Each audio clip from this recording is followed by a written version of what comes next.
Ya pemirsa, terima kasih Anda masih bersama kami dalam Breaking News MNC News dengan agenda atau sebenarnya sampai dengan saat ini kami masih menunggu bagaimana jalannya persidangan lanjutan atas terdakwa Richard Eliezer yang akan dilanjutkan pada pukul 8 malam hari ini.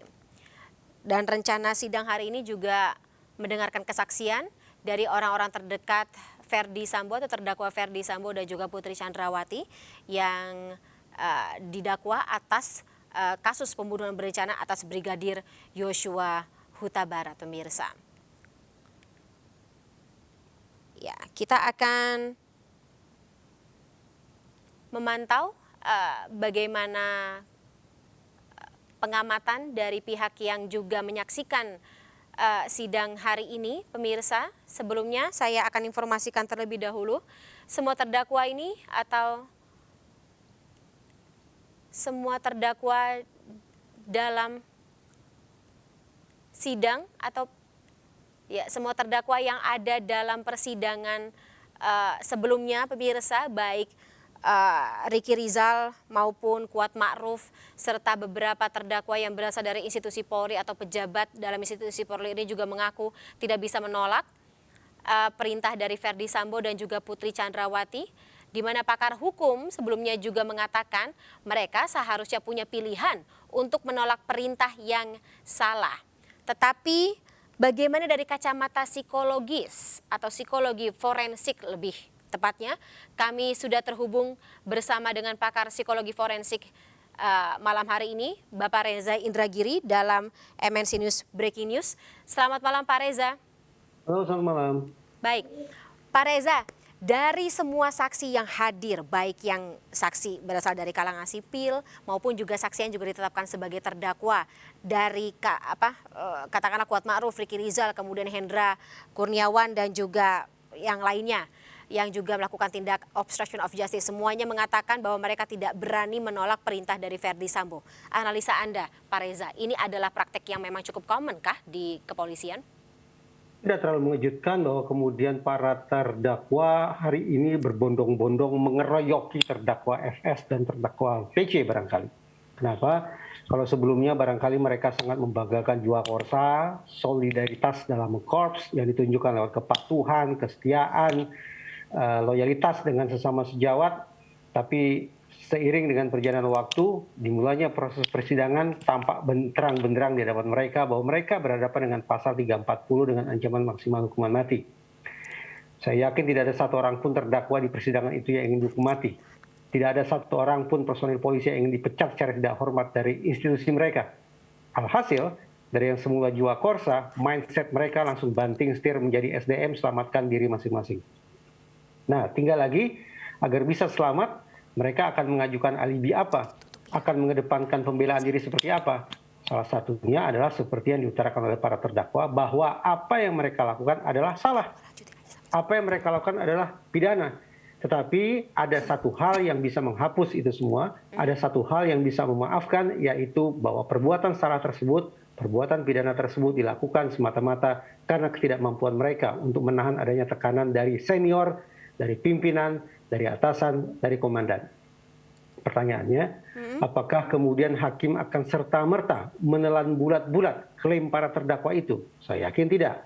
Hakim akan berpikir, hakim akan menyimak, dan hakim akan mempertimbangkan seberapa jauh klaim tersebut bisa diterima atau tidak lewat 3 tahap pengujian. Pengujian secara kognitif. Pertama, hakim akan menakar terlebih dahulu apakah yang disebut sebagai tekanan atau ancaman itu sungguh-sungguh nyata ataukah tafsiran subjektif dari masing-masing terdakwa saja. Barangkali tekanan itu tidak ada, barangkali ancaman itu tidak ada, tetapi terdakwalah yang secara subjektif menafsirkan bahwa tekanan itu sungguh-sungguh mereka alami. Nah, jadi tahap pertama yang harus dipastikan adalah tekanan itu, ancaman itu sungguh-sungguh ada atau tidak. Kalau ternyata ancaman atau tekanan itu sungguh-sungguh ada, maka masuk ke tahap berikutnya, yaitu hakim akan meninjau apakah masing-masing terdakwa punya kesempatan, punya kemampuan, punya instrumen atau sejenisnya yang bisa membuat mereka berkelit dari tekanan tersebut.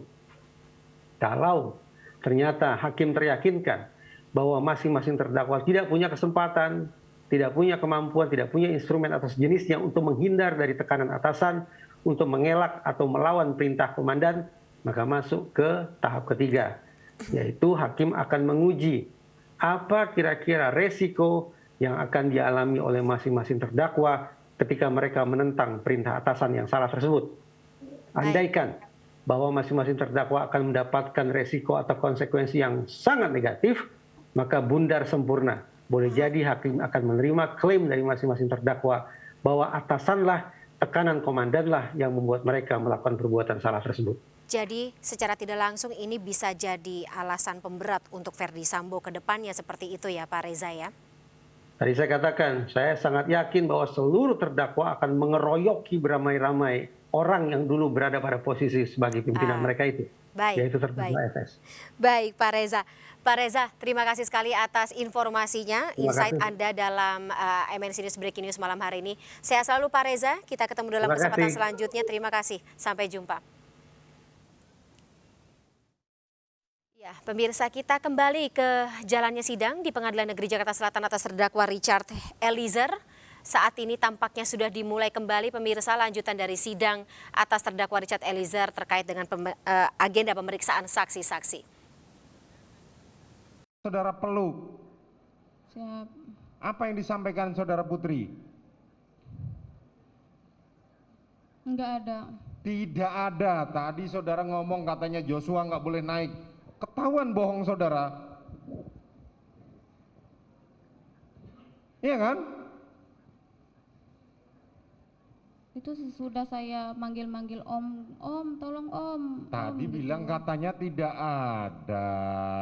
Sekarang ngomong sesudah. Iya saya manggil om tolong gitu. Tapi habis itu Om Kuat naik. Terus? Om Kuat naik, dia bertanya ke saya, "Sus, kenapa ibu?" gitu. Terus saya jawab, "Saya tidak tahu om, soalnya saya nemuin ibu udah kayak gini gitu, udah tergeletak di sini." Terus? Om Kuat juga megang badannya juga, kakinya. Ini kakinya dingin gitu Om Kuat. Terus? Ya habis itu nggak lama itu Om Joshua mau naik tapi dihalau sama Om Kuat. Kuat ini apa? Supir kan? Siap. Kok supir kan? Siap. Kok berani dia pegang tubuhnya majikannya? Masuk akal nggak? Megang kakinya. Lah ya megang kakinya perkara megang apa tapi berani megang tubuhnya kan? Harusnya kalau dia memegang tubuhnya saudara Putri kemudian memapah ke kasur, itu masuk akal. Macam kayak dia dokter nanya dulu. Kenapa? Oh saya pegang kakinya dulu ya. Ya dia, "Kenapa sus ibu kayak gini?" Saya tidak tahu om, tapi pas Om Kuat megang kakinya, ini kakinya dingin banget gitu. Logika saya, kalau saya menemukan atau orang menemukan lagi tergeletak, itu yang dipikirkan adalah nggak bertanya ada apa. Oke, mari kita naikkan ke atas, kita dudukkan supaya yang bersangkutan bisa istirahat. Bukan bertanya atau berantem, melarang, hei kau nggak usah naik ke atas. Bukan seperti itu. Cerita kamu nggak masuk di akal. Paham? Nanti kamu ditanya anggota majelis lain, ditanya saudara jaksa, ditanya penasihat hukum, berubah lagi ceritamu.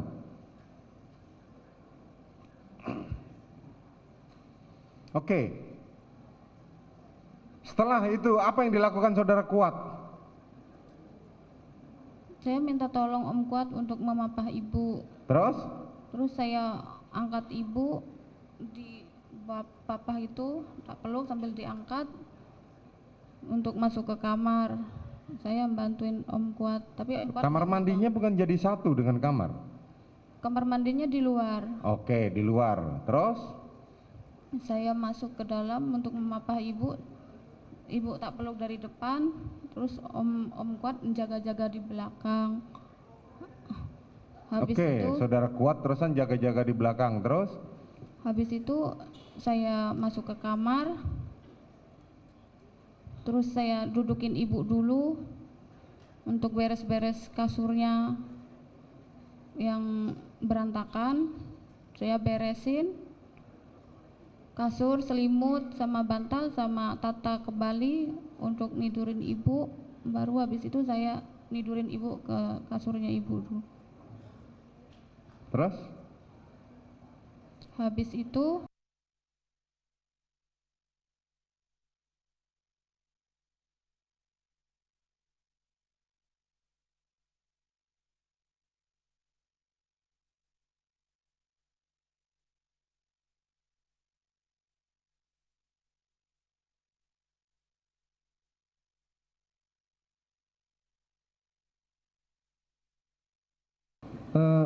saudara saksi ini dari tadi ketika ditanya majelis dan sebagainya seperti terdiam dan kemudian ada jeda. Ini saudara jujur saya jawab. Saudara saksi di dalam jilbab mohon izin ini, apakah saudara saksi ada menggunakan handsfree tidak? Ini saya perlu perjelas dulu. siap? Saudara ada menggunakan handsfree tidak ini?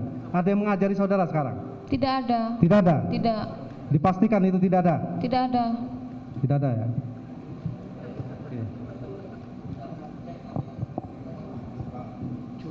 Benar tidak ada ya? Tidak ada. Baik, saya lanjutkan. Mohon izin yang mulia. Ya. Untuk keterangan dari saudara saksi, Mas, banyak yang bohongnya. Banyak yang bohong. Bisa disebutkan satu persatu mana yang bohong? Baik yang mulia. Mohon izin untuk yang pertama waktu di tanggal 4.